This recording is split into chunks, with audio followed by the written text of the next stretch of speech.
Hey, what's up guys? Xiaomi is known for bringing flagship phones at much lower prices than its competitors. In its latest release, the Mi 8 has just come out, but only in China for now. Should you get it when it releases worldwide? I'm Will for GSM Arena, and this is our Xiaomi Mi 8 review.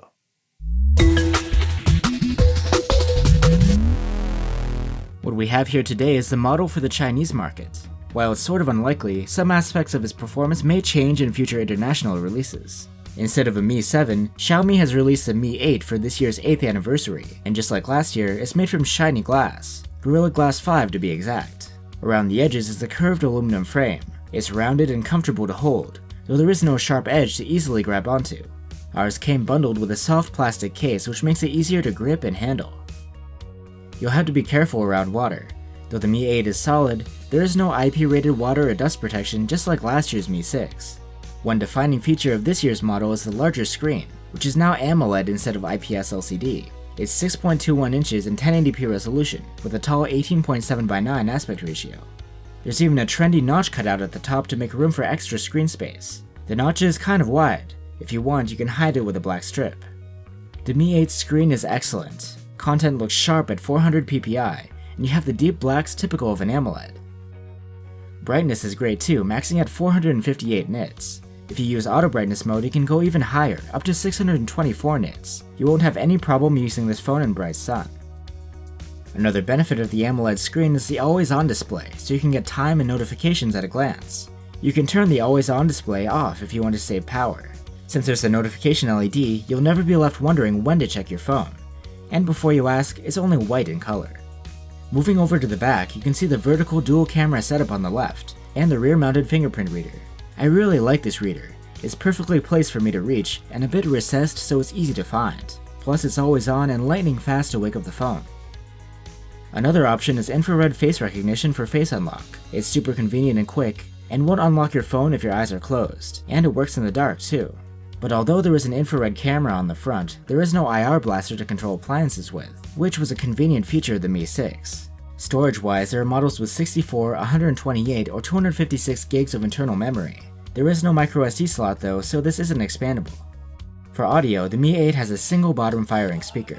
Though it's no stereo setup, its loudness score was very good, and it has clean and full-bodied output.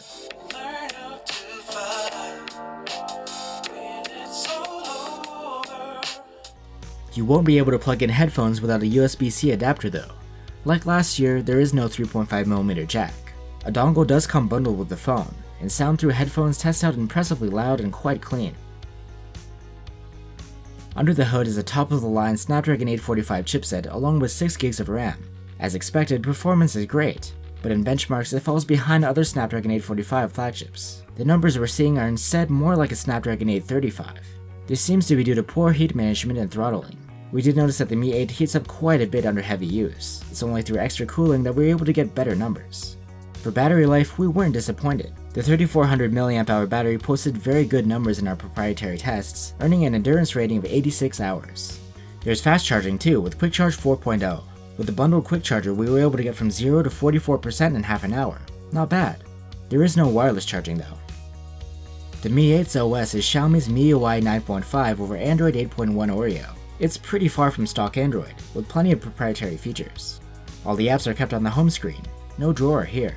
Swiping over reveals panels, with shortcuts to frequently used apps, Mi Notes, and upcoming calendar events. There's a theme store with plenty of customization options for your home screen. MIUI also offers a proprietary gallery, music, and video player, as well as a security app and a bunch of other preloaded tools. And even though it's from China, someone had preloaded ours with Google Services and Play Store too. Make sure that if you're buying a gray import, you get the same treatment. For navigation, you can use the normal on-screen buttons, or opt to replace these with swipe gestures. Swipe up from the bottom for home, swipe up and hold for the task switcher, and swipe in from either edge to go back. The Mi 8 also aims to improve real-life navigation too. It taps into one extra band of satellites, so it should be able to more accurately figure out your position. Moving on to the cameras, we have a 12-megapixel dual setup that's updated from last year. The main cam is f1.8, with dual-pixel phase detection autofocus and OIS. The secondary telephoto cam is f2.4, and this one lacks stabilization. Images from the main camera come out sharp and detailed, with lively colors and very good dynamic range. We do see a bit of visible noise though, even at low ISO, but it's not a big deal. Also on board is an AI mode, which recognizes scenes and enhances photos accordingly based on them. The AI gives a boost in colors and amps up the contrast too for some extra pop, at the cost of some detail at color extremes. Unless you like this particular look, it's better to leave this off. Thanks to the telephoto cam, you can take shots with 2x optical zoom. If there's plenty of light, zoomed images look good. There's great sharpness and detail, and dynamic range and colors are comparable to the main cam. In low light, the Mi 8 does an admirable job, delivering sharp photos with well-preserved colors, though there is some extra noise. If you have the AI camera enabled, a night mode kicks in, but it only really seems to affect the color saturation. The Mi 8 will actually use the telephoto in the dark instead of switching to digital zoom. You can't expect miracles without OIS, but the images are usable.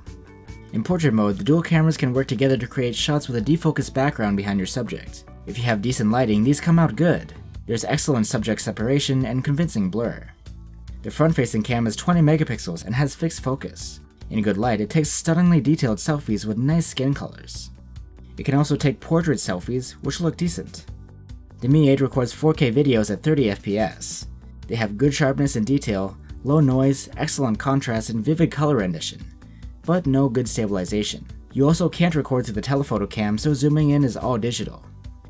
1080p videos are also only 30 FPS, but have similar great quality, as well as excellent electronic stabilization.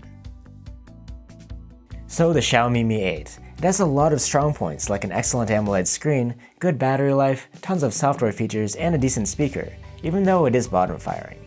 And don't forget the cameras, which are nice too. There are some things you might need to consider though. There's no water resistance and no audio jack, though last year's Mi 6 was the same. And this phone does tend to heat up a bit, which did slow down performance and benchmarks.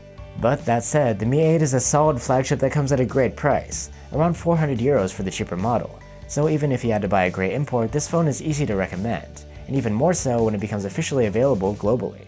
Thanks for watching guys, hit a like if you enjoyed this video and subscribe so you don't miss the next one. And you're always welcome to stop by gsmarena.com for our full test findings. See ya!